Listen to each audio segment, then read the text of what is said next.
I think, a little bit about maybe a more cautious view of a lot of the technology. And one of the interesting things about this technology is that it's captivated our lives in ways that certainly our parents and grandparents would not have been captivated by it, I think. But in Plato's dialogue, Phaedrus, he lets us in on a conversation between Thuth and the inventor of the pen, and Thamus the king, who, when the inventor presents his invention, he tells the king that, oh, this is an extraordinary new technology. It's going to do wonders.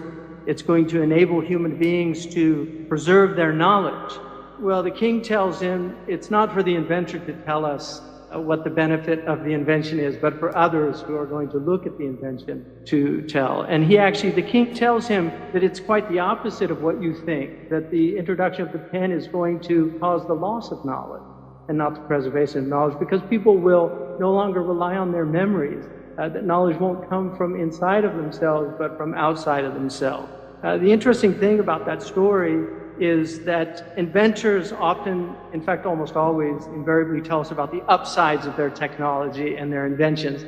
And they rarely look at the downside of the inventions or the externalities. So in the past, people were extremely wary of innovation. In fact, the word invention had a very negative connotation in ancient Greece. It had a negative connotation in the Christian world and the Muslim world. Our Prophet Muhammad, peace be upon him, said, "Iyaka wa muhdathat al-umur."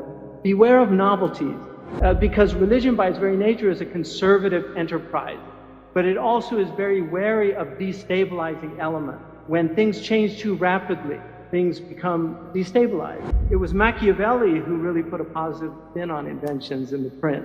There's a real change after Machiavelli in the approach to invention. So one of the modern myths that many progressives will constantly remind us is that you can't stop progress. There are many iterations of this. One of them is you can't turn the clock back. And I think there's some assumptions embedded in this. One of them is that progress is good by its nature, and also that it's a juggernaut. It's an unstoppable force that we simply have to submit to. So I want to argue that we actually have historical examples that counter both those views. One example, when the car was first invented, there was a lot of pushback in cities about the cars because they were very noisy and problematic. But one of the arguments was it was so much cleaner than the horse. So we can put that one to rest. But there are other really interesting examples. So another one is in the Second Lateral Council under Pope Innocent II in 1139. He actually outlawed the use of crossbows because he considered them to be unethical. And he said they were not something that a Christian could engage in. And he actually said crossbow is an instrument of the devil and hateful to God and unfit for Christians. So part of what makes that technology so odious was that it could take a peasant who could learn to use it in a week, and he could destroy an armored knight, because a crossbow could actually penetrate the armor.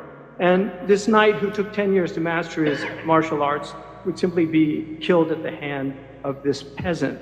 In 1589, an inventor in England, William Lee, attempted to convince Queen Elizabeth to support a knitting machine that would replace hand knitting. Lord Hudson asked the Queen to grant Lee a patent and to use crown money to invest in a factory to produce the machine. The Queen refused, saying, "My lord, I have too much love for my poor people who obtain their bread by knitting to give money to forward an invention which will tend to their ruin by depriving them of employment." In his remarkable book, Giving Up the Gun, Noel Perrin shows us that the Japanese, at the time in the 17th century, comprised one of the most advanced pre-modern societies on earth. The Japanese were actually, once the gun was introduced in Japan in 1543, they became the finest producers and mass producers of the musket. They actually developed a musket that was also waterproof, which was one of the main problems in Europe, using muskets in warfare. But interestingly enough, there were three shoguns, Nobunaga and Hideyoshi and Lord Tokugawa. And these people unified the warring principalities of Japan and actually outlawed the gun. And so for 300 years, Japan actually chose to reject the technology. This is a really important historical example of where a society decided. And part of the reason for the decision was, again, they saw that it was, one, a cruel way of killing people, but another, that a samurai who spent 20 years mastering the martial arts could be killed by a peasant with a musket. Another really interesting example is in the Ottoman Empire. For almost 300 years, they chose not to use the Gutenberg printing press of movable print.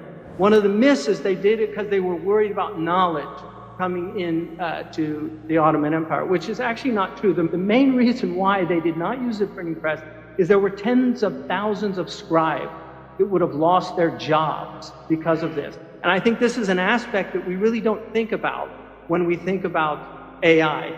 Another really important thing to think about is the wise ancient Greek had the engineer, Hephaestus, was actually crippled, and his enemy was Athena, the goddess of wisdom. The reason that Hephaestus, I think, was crippled is because technologies tend to cripple us. We're all using the crutches of technology now, and each time we adopt a new technology, we lose something of our autonomy. It becomes a crutch. And most of us can't even imagine life now without a cell phone, and yet the vast majority of us are old enough to remember how life was without a cell phone. Our young people won't remember that. They have no idea of what a world without cell phone was like. But I think most of us do remember it, and perhaps fondly. Again, the idea that you can't stop progress.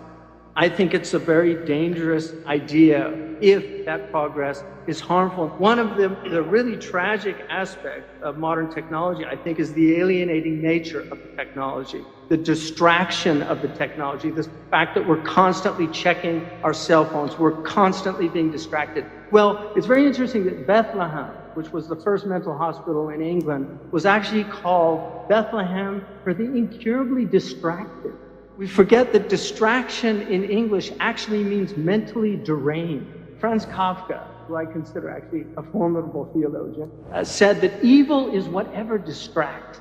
And the great Catholic tradition has acedia as one of the 7 deadly sins, which could be interpreted, sometimes it's translated as sloth, meaning like a spiritual laziness.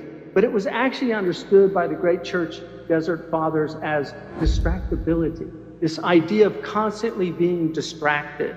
And I think this is what a lot of people are suffering from. So we now have a massive mental illness crisis. There are many, many factors to it, but I think one of the real factors is the types of technology that our young people are being exposed to and are growing up with. We have a fentanyl crisis in the United States that's taking about 55,000 lives a year. Marx reminded us when he said that religion was the sigh of the oppressed creatures, the heart of a heartless world, and the soul of soulless condition.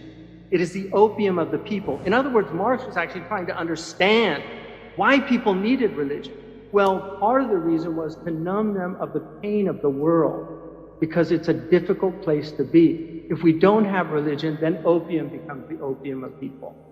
The Prophet Muhammad, peace be upon him, warned us of the latter days, the antichristic period. One of the things that he told us about the Antichrist, that he would make the sky pour forth rain, he would make the blind see, cure the leopard, he would have mountains of wheat to satiate the poor who would follow him in hopes of gaining that benefit. He said that he would travel in every city in 40 days. They asked him how he would do that. He said, like a wind that leaves behind a cloud. And so I think it's very interesting that we have to really think seriously about where this technology is going.